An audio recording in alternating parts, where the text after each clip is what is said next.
এখানে শিলেতে আমি রসুনটাকেও বেটে নিয়েছি, দেখো ভালো করে। কড়াইতে দিয়ে দিচ্ছি হচ্ছে সর্ষের তেল। এবার তেলের মধ্যে আমি আলুগুলোকে ছেড়ে দিচ্ছি। এবার চলো আমরা আলুটাকে লাল লাল করে ভেজে নেব। দেখো এখানে কিন্তু আমি আলুটাকে ভেজে নিয়েছি গোল্ডেন ব্রাউন করে। এবার এটাকে আমি একটা থালায় তুলে রাখবো। এখানে আমি আলুটা একটা থালায় তুলে নিয়েছি, দেখতেই পাচ্ছ। দেখো গরম একটা ধোঁয়াও উঠছে। ওই আলু ভাজার তেলটাতেই আমি এই কাটা পেঁয়াজটা দিয়ে দেবো। এখানে আমি দুখানা পেঁয়াজ ইউজ করেছি মাঝারি সাইজে। এটাকেও আমরা ভালো করে ভেজে নেবো পেঁয়াজটাকে। তোমরা চাইলে আলুর সাথেই পেঁয়াজটাকে ভাজতে পারো। যেহেতু এটাকে আমি মাংসের মতো করছি। এবার পেঁয়াজটা ভাজা হয়ে গেছে। এবার আমরা রসুন বাটাটাকে দিয়ে দেব। এবার এটাকেও আমরা ভালো করে ভেজে নিচ্ছি। এবার এখানে দিয়ে দিচ্ছে হচ্ছে সামান্য পরিমাণে জল। জলটা এই কারণে দেয়া, যখন মশলাটা দেবো মশলাটা তাহলে পুরো না। এবার আমি অ্যাড করে দিচ্ছি হচ্ছে লঙ্কা গুঁড়ো।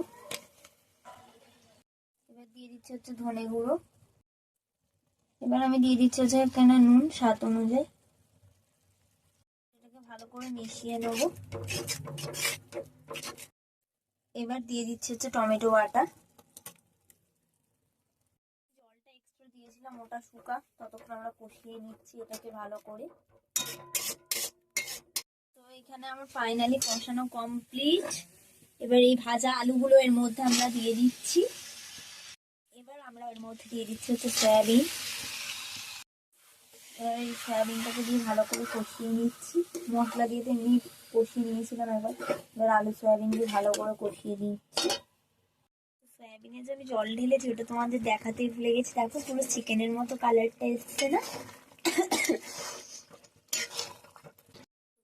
ফাইনালি আমাদের সয়াবিনের তরকারি রেডি হয়ে গেছে। এটা আমি টেস্ট করেও দেখেছি, এটা টেস্ট অসাধারণ হয়েছে। তো তোমাদের ভিডিওটা কেমন লাগলো অবশ্যই কমেন্টে জানাবে। আমার চ্যানেলটাকে সাবস্ক্রাইব করে দেবে। দেখা হবে নেক্সট ভিডিওতে। টাটা। এখানে শিলেতে আমি রসুনটাকেও বেটে নিয়েছি, দেখো ভালো করে। কড়াইতে দিয়ে দিচ্ছি হচ্ছে সর্ষের তেল। এবার তেলের মধ্যে আমি আলুগুলোকে ছেড়ে দিচ্ছি। এবার চলো আমরা আলুটাকে লাল লাল করে ভেজে নেব। দেখো এখানে কিন্তু আমি আলুটাকে ভেজে নিয়েছি গোল্ডেন ব্রাউন করে। এবার এটাকে আমি একটা থালায় তুলে রাখবো। এখানে আমি আলুটা একটা থালায় তুলে নিয়েছি, দেখতেই পাচ্ছ। দেখো গরম একটা ধোঁয়াও উঠছে। ওই আলু ভাজার তেলটাতেই আমি এই কাটা পেঁয়াজটা দিয়ে দেবো। এখানে আমি দুখানা পেঁয়াজ ইউজ করেছি মাঝারি সাইজে। এটাকেও আমরা ভালো করে ভেজে নেবো পেঁয়াজটাকে। তোমরা চাইলে আলুর সাথেই পেঁয়াজটাকে ভাজতে পারো। যেহেতু এটাকে আমি মাংসের মতো করছি। এবার পেঁয়াজটা ভাজা হয়ে গেছে। এবার আমরা রসুন বাটাটাকে দিয়ে দেব। এবার এটাকেও আমরা ভালো করে ভেজে নিচ্ছি। এবার এখানে দিয়ে দিচ্ছি হচ্ছে সামান্য পরিমাণে জল। জলটা এই কারণে দেয়া, যখন মশলাটা দেবো মশলাটা তাহলে পুরো না। এবার আমি অ্যাড করে দিচ্ছি হচ্ছে লঙ্কা গুঁড়ো। এবার দিয়ে দিচ্ছি হচ্ছে ধনে গুঁড়ো। এবার আমি দিয়ে দিচ্ছি হচ্ছে এখানে নুন স্বাদ অনুযায়ী। এটাকে ভালো করে মিশিয়ে নেব। এবার দিয়ে দিচ্ছি হচ্ছে টমেটো বাটা। জলটা এক্সট্রা দিয়েছিলাম, ওটা শুকা, ততক্ষণ আমরা কষিয়ে নিচ্ছি এটাকে ভালো করে। তো এখানে আমার ফাইনালি কষানো কমপ্লিট। এবার এই ভাজা আলুগুলো এর মধ্যে আমরা দিয়ে দিচ্ছি। এবার আমরা এর মধ্যে দিয়ে দিচ্ছি হচ্ছে সয়াবিন।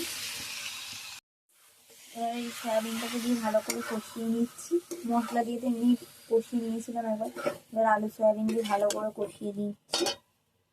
সয়াবিনে যে আমি জল ঢেলেছি ওটা তোমাদের দেখাতে ভুলে গেছি। দেখো পুরো চিকেনের মতো কালারটা এসছে না? ফাইনালি আমাদের সয়াবিনের তরকারি রেডি হয়ে গেছে। এটা আমি টেস্ট করেও দেখেছি, এটা টেস্ট অসাধারণ হয়েছে। তো তোমাদের ভিডিওটা কেমন লাগলো অবশ্যই কমেন্টে জানাবে। আমার চ্যানেলটাকে সাবস্ক্রাইব করে দেবে। দেখা হবে নেক্সট ভিডিওতে। টাটা।